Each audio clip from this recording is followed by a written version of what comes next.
Ayan, muli, nagbabalik po ang inyong lingkod.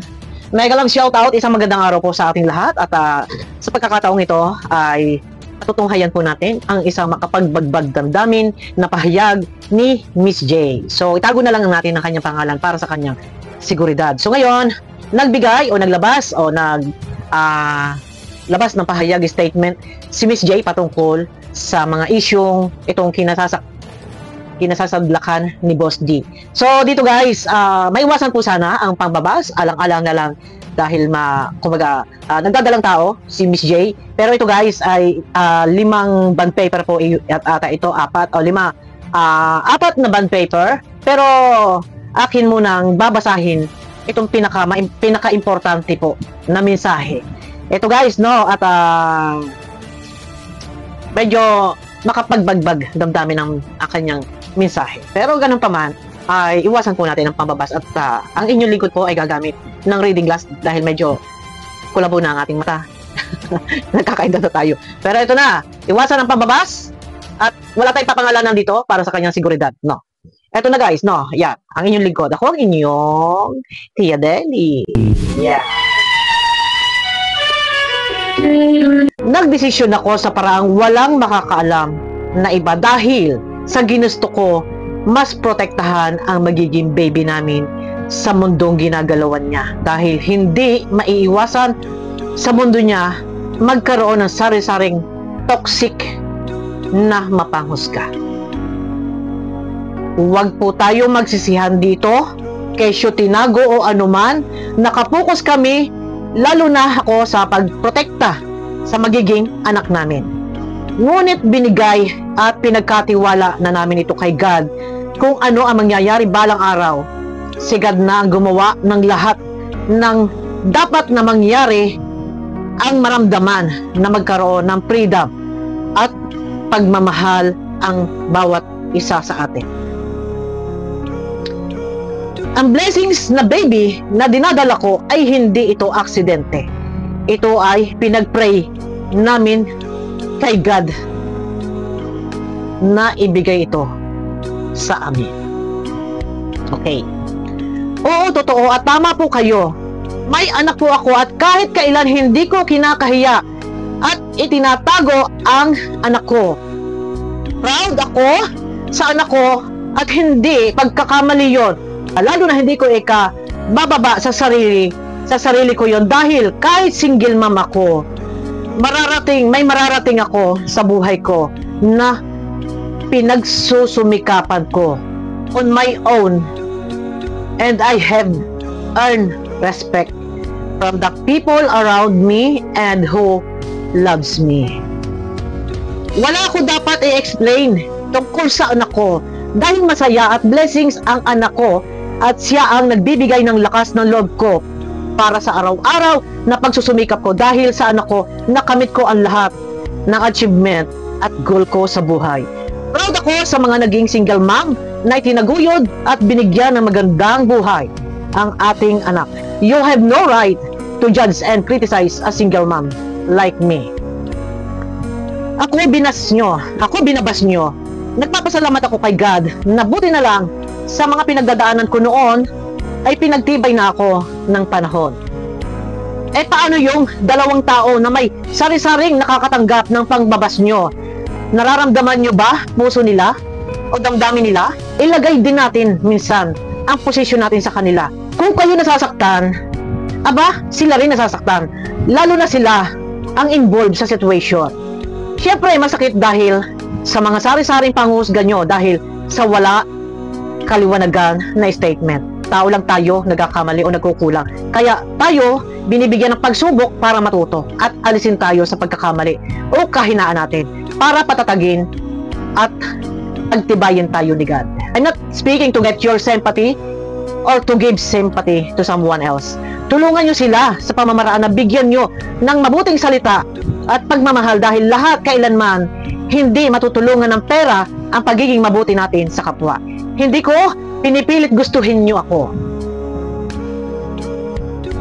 Dahil masaya ako sa maliit na mundo ko. Dahil alam ko kahit maliit ang mundo ko, ang nakapaligid sa akin ay totoo. May respeto at genuine ang pagmamahal. Hindi ko kailangan magpaka-frame sa karamihan kung magiging toxic naman ang nakapaligid sa akin. Kaya pairali natin sa mundong ginagalawan natin ang spread love and kindness. Let's leave the things that happen in our lives to God. So ayan po, ito lang yung binasa ko na mensahe ni Miss J, pero yung kanyang intro, kanyang kauna-unahang message, ito po: I know you've been waiting for my actions and posting. I'll speak just once for you guys, kahit wala ako sa grupo nyo or sa grupo ng minamahal nyo. Yan po ang una niya sinasabi. Yan. Lahat tayo nasaktan dito, hindi lang kayo. Lahat tayo, tao lang nakakaramdam ng iba't ibang emosyon. May mga laitan at na nangyayari kesyo maganda siya, pero mas maganda pa rin si ganito. Hindi po ito kompetisyon, kumparahan o paangatan ng sarili o basihan ng pamumuhay. Pantay-pantay lang tayong lahat sa mata ni God. Mas makakabuti siguro kung mag-focus ay ang isang matulungan at may guide ang bata para makapagtapos siya ng pag-aaral at maabot ang pangarap niya. Huwag tayong maging one-sided dahil ang mga masasakit na salitang nasasabi ay hindi na natin mababawi pa. Yan. Ito guys, magtanong-tanong kayo sa ibang reactor or pwede kayo mag-PM sa akin para ma-send ko sa inyo yung 4 na page, coupon ban, para ma-send ko sa inyo yung message ni Miss J. So hindi ko na binasa yung iba. At yun lang pinakang buod ng ating topic, yung buod ng kanyang gustong may parating, no? So, re-respeto at igagalang, ganun pa man. Para sa akin, hindi, kay Miss J, hindi ka sinisisi or hindi ka naman dinadawit, no? And mas lalo yung kanyang baby. And sana nga maging healthy si baby and hindi ma-stress itong si mami. And kung meron man sigurong higit na kinagagalitan or ang tawag ito, hindi ko naman masasabing kinamumuhian, walang iba kundi si Boy. Medyo doon lang nandun yung kanilang galit kay Boy, wala kay girl, wala kay baby. Labas dito si girl, labas si baby, kay Boy lang. So ano ba yung isa sa ikinagagalit ng ating mga supporters ng, alam nyo na yan, ng love team? Ano ba yung kinagagalit nila? Yung nagtanggap. So dito pala pinlano nyo na yung magkaroon kayo ng baby. Malinaw, pinlano na bigyan sila ng baby. So yun naman pala, pinlano. So kung yung sinasabi na babalitang 5 months na yung baby, so ibig sabihin start January. So ibig sabihin last year or ilang months na, so may relasyon na sila. So yung lukuhan na naganap or hindi man lukuhan, hindi naging loyal, hindi naging tapat itong si Boy, no, na parang sabihin na natin nagpanggap na makatotohanan. Yun yung pinakamasakit kasi sa episode 33, yakapang-yakapan, paniwala-paniwala yung mga tao. So ang isang pinakamasakit din dito, kung hindi pa nabuking, yun lang naman yun kung hindi pa nabuking, hindi aamin hanggang sa umabot yung anniversary, 1 year anniversary. So alam na, expected natin nun, pagka 1 year anniversary talagang bonggang ganap yun and may celebration doon and may involve pa ring money. So buti na lang din at hindi na ano. So ito guys, no, binasa ko lang. So sa mga gusto, pwede nyo pong puntahan ang kay Miss J sa TikTok. Nakikita nyo, yung i-search nyo lang yung name niya, nakikita nyo doon. And kung gusto nyo, kayo sa akin, sasend ko sa inyo para mabasa nyo rin yung kabuuan na 4 na coupon ban na inilabas na statement ni Miss J. Ito naman guys, no, para sa akin, hindi natin dapat ibas and buntes kung meron man higit na nagsinungaling or hindi naging loyal or man lang, sabi ko nga sa inyo, scripted naman talaga yun yung love team napaliwala. Pero sana, ando na tayo scripted, baga pa, tinuldo ka na. Hindi humantong sa kung kailan nabuking. Kung hindi pa nabuking, walang amin ang magaganap. Yun lang yung pinakamasakit doon. Ayun na guys, no, yung mga gusto pwede kayong PM sa akin para mabasa nyo din. Pero ako'y nakikiusap, huwag idamay si girl and si baby and walang alam dito ang baby.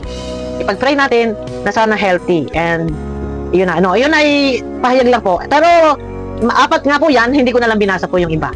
Ang gusto niyang palabasin kasi, ang gustong palabasin ni Miss J, bakit hindi mag-focus doon sa pagtulong? Yun, yung mga, kung nasaktan ang supporters, sigit na nasaktan, yung 2 taong involved sa usapin, doon sa love team. Ayun na guys, no? Ay, may galang shoutout po. Abangan niyo ako guys sa aking next video.